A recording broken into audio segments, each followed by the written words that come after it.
നമുക്ക് അത്രയും ഇഷ്ടപ്പെട്ട ആ ഒരു വ്യക്തിയിൽ നമ്മൾ അത്രയും നമ്മൾ അത്രയും അറ്റാച്ച്ഡ് ആയിട്ടാവില്ലേ ജീവിക്കുന്നുണ്ടാവുക. എപ്പോഴും അവരുടെ കൂടെ ഇരിക്കുക, അവരോട് സംസാരിക്കുക.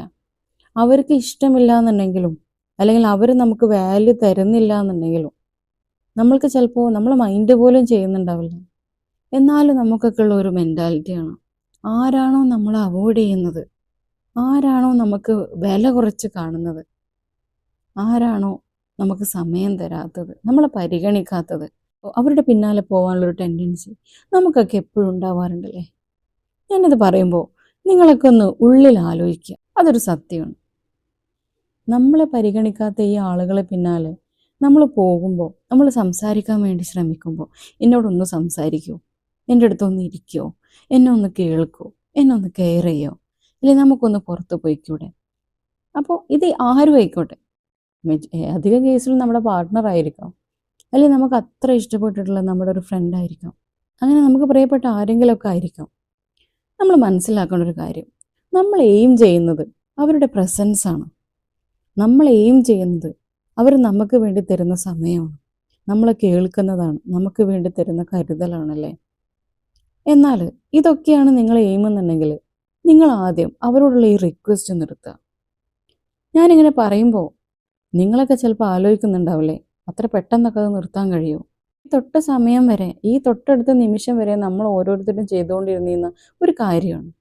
പക്ഷേ നമ്മൾ ആക്സെപ്റ്റ് ചെയ്തേ മതിയാവുള്ളൂ, നമ്മളത് ഉൾക്കൊണ്ടേ മതിയാവുള്ളൂ. ഇതാണ് സത്യം. നിങ്ങൾ ഇനി മുതൽ നിങ്ങൾ ഇങ്ങനെ ഒന്ന് ട്രൈ ചെയ്ത് നോക്കൂ. നിങ്ങൾ തീരെ മൈൻഡ് ചെയ്യണ്ട, അല്ലെങ്കിൽ ആ വ്യക്തിയോട് സംസാരിക്കണ്ട, ഒന്നും പ്രൊവൈഡ് ചെയ്യണ്ട എന്നൊന്നുമല്ല ഞാൻ പറയുന്നത്. നിങ്ങൾ അതിൻ്റെയൊക്കെ ഒരു ഡ്യൂറേഷൻ കൊടുക്കുക. ഇവരുടെ സംസാരിക്കുന്നതിൻ്റെയും അവർ ബിസിയാണെന്ന് കണ്ടു കഴിഞ്ഞാൽ നിങ്ങൾ അവിടുന്ന് മാറി നിൽക്കുക. അവർക്ക് അതിനുള്ള സമയം കൊടുക്കുക. അവർ ചെയ്യുന്ന ജോബാണെങ്കിലും അവരിനി വെറുതെ ഇരിക്കുകയാണെങ്കിൽ കൂടെ നമ്മളെ പരിഗണിക്കണില്ല എന്ന് നമ്മൾ കണ്ടു കഴിഞ്ഞാൽ നമ്മൾ അവിടുന്ന് മാറിക്കൊടുക്കുക. ഇങ്ങനെ നമ്മൾ ചെയ്യുമ്പോൾ സ്വാഭാവികമായിട്ടും ഓപ്പോസിറ്റ് നിൽക്കുന്ന വ്യക്തി ആദ്യം കരുതൽ, ഇന്നലെ വരെ നമ്മുടെ പിന്നാലെ നടന്നിരുന്ന ഒരാൾ എന്നോട് സംസാരിക്കുമോ, എൻ്റെ അടുത്ത് ഇരിക്കുമോ, അല്ല എന്നെ കേൾക്കുമോ എന്നൊക്കെ പറഞ്ഞ് നമ്മുടെ പിന്നാലെ നടന്നിരുന്ന ഒരാൾ ഇന്ന് ആള് ഭയങ്കര കൂളായിട്ട്, ആൾക്ക് സങ്കടമൊന്നുമില്ല, ആൾ ഭയങ്കര കൂളായിട്ടിരിക്കുന്നു, ആളെ ഹാലിലാണ്, സംസാരിക്കുന്നുണ്ട്, ആവശ്യത്തിന് മാത്രം, കേൾക്കാനും അടുത്തിരിക്കാനും ഒക്കെ റെഡിയാണ്, ആവശ്യത്തിന് മാത്രം. ഇങ്ങനെ നമ്മൾ ചെയ്യുമ്പോൾ ഓപ്പോസിറ്റ് നിൽക്കുന്ന ആ വ്യക്തിയും ഇത് മിസ് ചെയ്യാൻ തുടങ്ങും. നിങ്ങൾ ഈ വാക്ക് ശരിക്കും മനസ്സിലാക്കുക. എന്താണോ നമ്മൾക്ക് മുന്നേ മിസ് ചെയ്തിരുന്നത്, അവരുടെ പ്രസൻസ്, അവരുടെ സംസാരം, അവരുടെ ടൈം, ഇതെല്ലാം നമ്മൾക്ക് മിസ് ചെയ്തിരുന്നല്ലോ. ഇതേ സെയിം സാധനം, ഇതേ സെയിം എഫക്റ്റ് നമ്മൾ തിരിച്ചു കൊടുക്കണം. അപ്പോൾ മാത്രമേ അവർക്ക് അതിൻ്റെ വാല്യൂ മനസ്സിലാവുള്ളൂ. നമ്മളൊരു കാര്യം ചോദിക്കുമ്പോൾ, എനിക്കൊരു സഹായം വേണമെന്ന് ഞാനൊരാളോട് ചോദിക്കുമ്പോൾ ഓപ്പോസിറ്റ് നിൽക്കുന്ന വ്യക്തി എന്നെ സഹായിക്കണം എന്നുണ്ടെങ്കിൽ അങ്ങനെ ഒരു സിറ്റുവേഷനിലൂടെ, അല്ലെങ്കിൽ അത്തരത്തിലൊരു സാഹചര്യത്തിലൂടെ, അങ്ങനെ ഒരു എക്സ്പീരിയൻസ് ആ വ്യക്തിക്ക് ഉണ്ടെങ്കിൽ മാത്രമേ അവരതിന് വില്ലിങ് ആവുള്ളൂ. അതേ ഒരു ടേമാണ്, അല്ലെങ്കിൽ അതേ ഒരു ഐറ്റമാണ് നമ്മൾ ഇവിടെ എടുക്കുന്നത്. ജസ്റ്റ് നമ്മളൊന്ന് എൻഗേജ്ഡ് ആവുക. ഇനി നമുക്ക് എൻഗേജ്ഡ് ആവാനുള്ള വഴികളുണ്ടാവും. സ്വാഭാവികമായിട്ട് ഇത്രയും കാലം ഒരാൾ അണ്ടറിൽ അവരുടെ പിന്നാലെ നടന്ന്, അവരോട് സംസാരിച്ച്, അവരോട് സമയം സ്പെൻഡ് ചെയ്യാനൊക്കെ ആഗ്രഹിച്ച് നടന്നിരുന്ന ഒരാൾക്ക് അത്ര പെട്ടെന്ന് എൻഗേജ്ഡ് ആവാനുള്ള ഐഡിയകളും അല്ലെങ്കിൽ അങ്ങനെയുള്ള കാര്യങ്ങളൊന്നും പെട്ടെന്ന് കിട്ടൂല. നമ്മളിതൊക്കെ ഗ്രാജുവലി ചെയ്യേണ്ട ഒന്നാണ്. ഇതിൽ രണ്ട് കാര്യമുണ്ട്. ഒന്ന്, നമ്മൾ എയിം ചെയ്ത കാര്യം നമുക്ക് കിട്ടും, നമ്മൾ നേടിയെടുക്കും. കാരണം ഓപ്പോസിറ്റ് നിൽക്കുന്ന ആ വ്യക്തി എന്ത് ചെയ്യാൻ പോവാണ്, അത് മിസ് ചെയ്യാൻ പോവാണ്. ഇതൊരു മനുഷ്യ സഹജമാണ്. ഇന്നലെ വരെ നമുക്ക് കിട്ടിയിരുന്നൊരു കാര്യം അതിനി നമുക്ക് തീരെ ഇഷ്ടമില്ലാത്ത ഒരാളാണെങ്കിൽ കൂടി അത് ഇന്ന് നമുക്ക് പെട്ടെന്ന് കിട്ടാതിരിക്കുമ്പോഴാണ് അതിൻ്റെ ഒരു മിസ്സിങ് നമ്മൾ അറിയാം. ഏതൊരു വ്യക്തിയാണെങ്കിൽ കൂടി ആ വ്യക്തി ഇല്ലാതാകുമ്പോഴാണ് അതിൻ്റെ മിസ്സിങ് അറിയുക എന്ന് നമ്മൾ പലപ്പോഴും പറഞ്ഞു കേട്ടിട്ടുണ്ടല്ലേ. അതേ ഐഡിയ തന്നെയാണ് ഇവിടെ ഉള്ളത്. ഇങ്ങനെ നമ്മൾ അവരെ ബോധ്യപ്പെടുത്തി കൊടുക്കുമ്പോൾ മാത്രമാണ് അവരത് നമുക്ക് വേണ്ടി പ്രൊവൈഡ് ചെയ്യും. ഇത് ഒന്നാമത്തെ കാര്യമാണ്.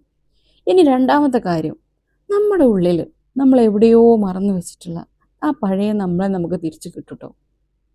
ഇത് ഞാൻ പറയാൻ കാരണം, ഈ ഒരു വ്യക്തി നമ്മുടെ ലൈഫിൽ വരുന്നതിന് മുന്നേ നമ്മൾ എന്തൊക്കെയോ കാര്യങ്ങളിൽ ബിസി ആയിട്ടുണ്ടാവില്ലേ?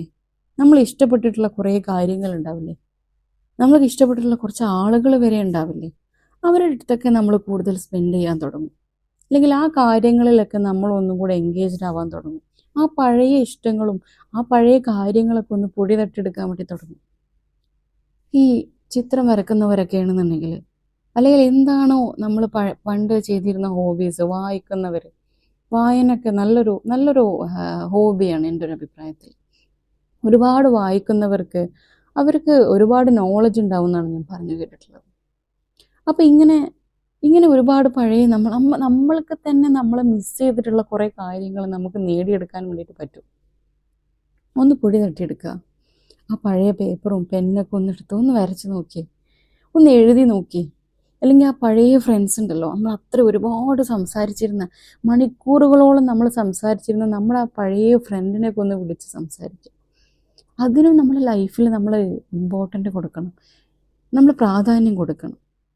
ഈ 2 റിസൾട്ടാണ് നമുക്ക് കിട്ടാൻ പോകുന്നത്, നമ്മൾ വരുത്താൻ പോകുന്ന ഈ ചേഞ്ചസ് വഴി. അപ്പം ഞാൻ ചോദിക്കുന്നത് ഇത്രയേ ഉള്ളൂ, ഈ വീഡിയോ കാണുന്ന സമയം തൊട്ടിട്ട് നിങ്ങൾ ആരെങ്കിലും ഇത് നിങ്ങളുടെ ലൈഫിൽ വരുത്താൻ തുടങ്ങിയിട്ടുണ്ടോ? അല്ലെങ്കിൽ നിങ്ങളുടെ ലൈഫിൽ ഈ ഒരു റോള് ഈ ഒരു ചേഞ്ച് നിങ്ങൾ കൊണ്ടുവന്നിട്ടുണ്ടോ ഇല്ലേ എന്നുള്ളത് നിങ്ങൾ കമൻറ്റിൽ ഒന്ന് അറിയിക്കണം കേട്ടോ. കാരണം ഇതൊരു ജേണിയാണ്. ഈ പറയുന്ന ഞാനാണെങ്കിൽ കൂടി എൻ്റെ ലൈഫിൽ ഞാനും ചെയ്യേണ്ട ഒരു കാര്യമാണ്. നമ്മളൊക്കെ പലപ്പോഴും നമുക്ക് ഒറ്റയ്ക്ക് ചിന്തിച്ചെടുക്കാൻ കഴിയാത്ത ചില കാര്യങ്ങളുണ്ട്, നമുക്ക് ഒറ്റയ്ക്ക് മനസ്സിലാക്കിയെടുക്കാൻ കഴിയാത്ത ചില കാര്യങ്ങളുണ്ട്. അപ്പോൾ ഇങ്ങനെ ഞാനൊരു ഒരു കണ്ടൻ്റായിട്ട് ഞാൻ ഇടണമെന്ന് ഞാൻ ആഗ്രഹിക്കുന്നില്ല. എനിക്ക് പറയാനുള്ളത് എൻ്റെതായ വേർഡ്സിലൂടെ ഞാൻ നിങ്ങളുടെ അടുത്ത് പറയുമ്പോൾ നിങ്ങൾ എനിക്ക് തരുന്ന റിപ്ലൈ ആയിട്ടാണ് ഓരോ കമൻറ്റും ഞാൻ കാണുന്നത്. ജെന്യുവനായിട്ട് നിങ്ങളുടേതായ രീതിയിൽ നിങ്ങളുടെ ഒപ്പീനിയൻ നിങ്ങൾ എന്തായാലും ഈ ഒരു വീഡിയോൻ്റെ കമൻറ്റിൽ നിങ്ങൾ പറയണം.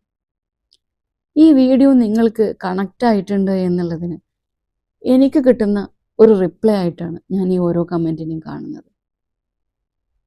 ഈ ഒരു കാര്യം നിങ്ങളൊക്കെ ചിലർ നിങ്ങളുടെ ലൈഫിൽ ചെയ്യുന്നുണ്ടാവും. എങ്കിൽ കൂടി എന്താണോ നിങ്ങൾക്ക് എനിക്ക് റിപ്ലൈ ആയിട്ട് തരാനുള്ളത് അത് നിങ്ങൾ ഈ കമൻറ്റിൽ കൂടെ ഒന്ന് പറയണം കേട്ടോ. അപ്പോൾ ഇങ്ങനെയുള്ള ലൈഫ് ചേഞ്ചിങ് ടിപ്സ് നിങ്ങൾക്ക് ഇഷ്ടമാണെന്നുണ്ടെങ്കിൽ നിങ്ങൾ ഈ ചാനൽ ഒന്ന് സബ്സ്ക്രൈബ് ചെയ്ത് സപ്പോർട്ട് ചെയ്യുക.